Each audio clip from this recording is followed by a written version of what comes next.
todas essas medidas do governo Trump, assim, na economia brasileira como um todo, não vai ter grandes impactos, mas regionalmente, em certos setores, isso vai ser muito sentido. Especificamente no caso do etanol, se eu não me engano, algo em torno de 80% da produção agropecuária do estado de São Paulo é cana-de-açúcar. Tem que lembrar setores que talvez sejam bem penalizados. Transporte, material de transporte, entra autopeças, entra Embraer. Parte de mineração também vai ser bastante atingida.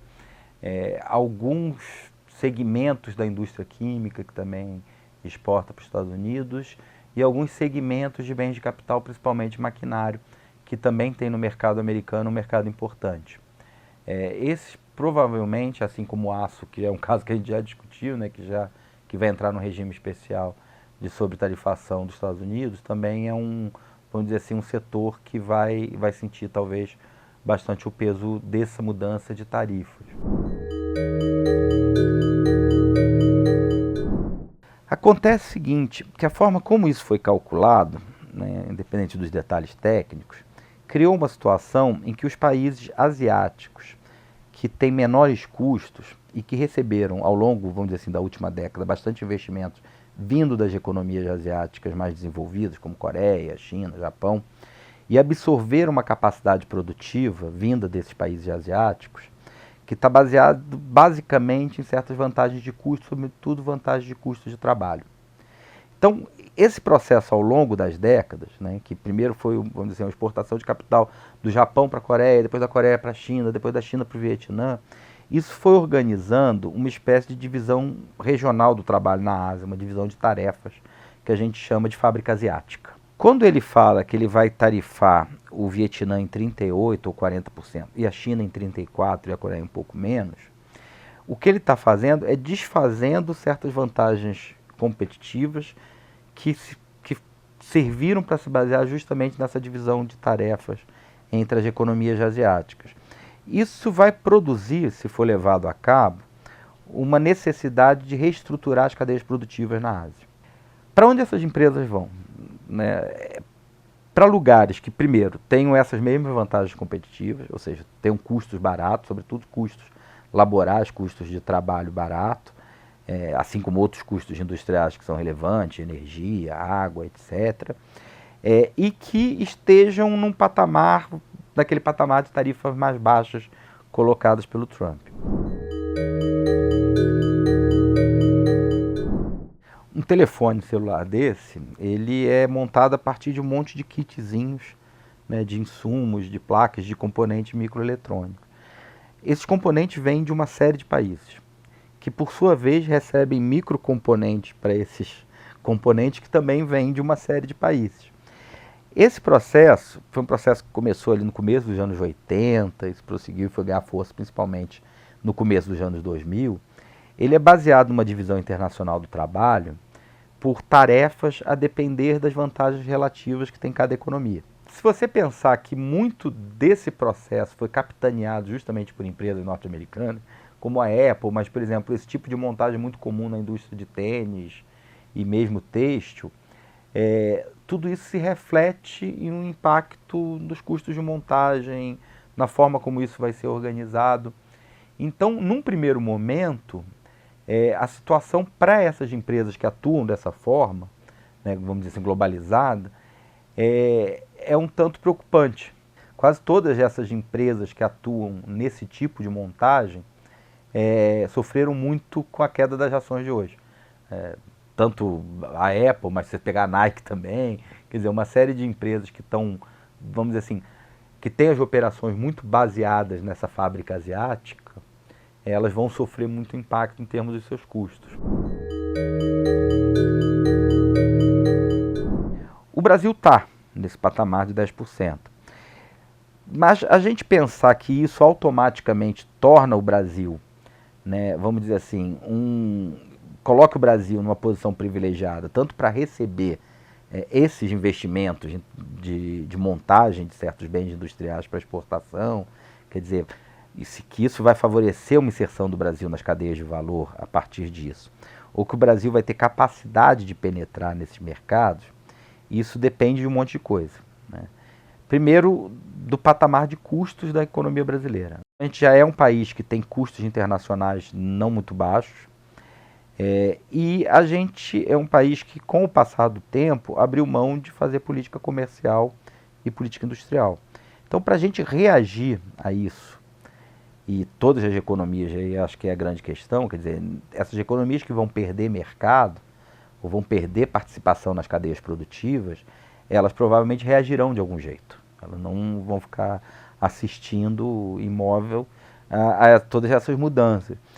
E aí, nesse sentido, essas economias, além das vantagens de custo, elas foram muito eficientes, muito bem-sucedidas em mobilizar instrumentos para o desenvolvimento econômico, né? Sejam instrumentos de política comercial, sejam instrumentos de política industrial, científica, tecnológica, mas elas criaram uma série de instituições, de instrumentos, justamente para fazer essa disputa global nesse momento ali, começo dos anos 2000, basicamente, de expansão das cadeias globais de valor.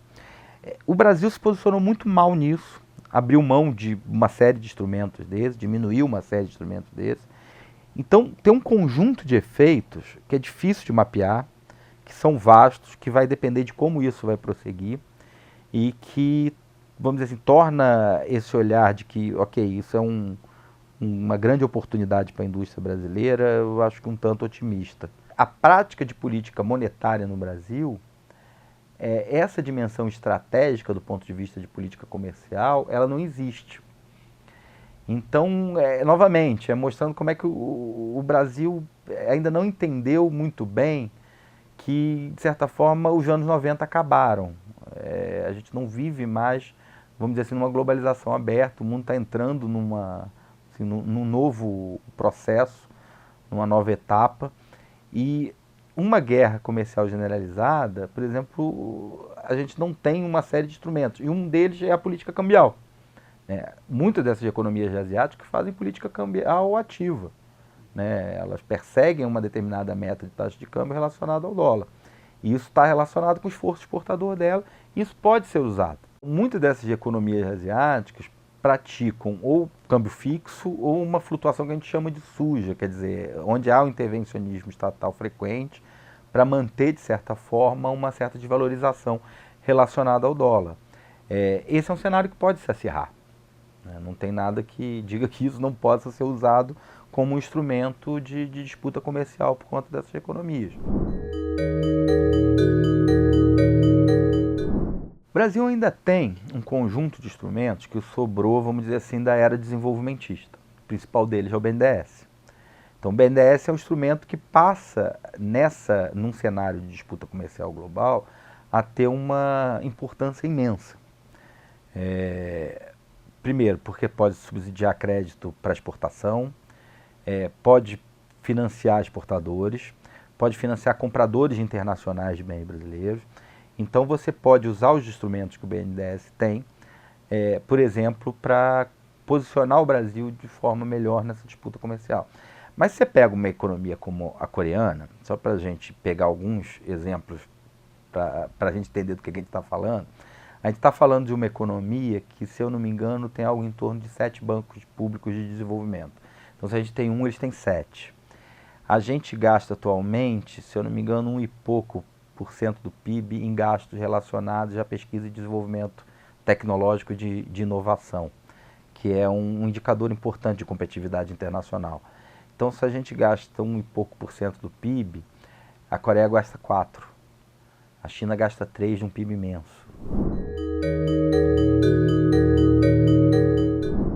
Colocar uma tarifa generalizada, né, sobre um país inteiro, não sobre setores industriais ou setores produtivos, tarifas calculadas basicamente para fechar o déficit comercial com a economia americana, independente do que aquele déficit comercial é feito, como ele é gerado.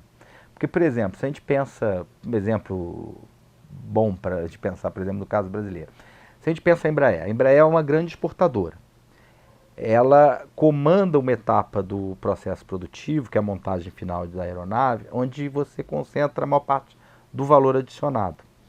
Só que muito desses componentes, a maior parte desses componentes, são importados de outros países. Esse tipo de prática de política comercial que o Trump está fazendo é uma resposta como se você quisesse pegar toda essa cadeia de fornecedores e trazer para dentro, por exemplo, do Brasil. E montar um avião com peças todas produzidas dentro do Brasil. O que é um anacronismo.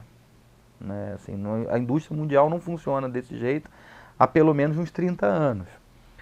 Então, você está fazendo uma prática de política comercial que ela é incondizente com o padrão produtivo da indústria mundial.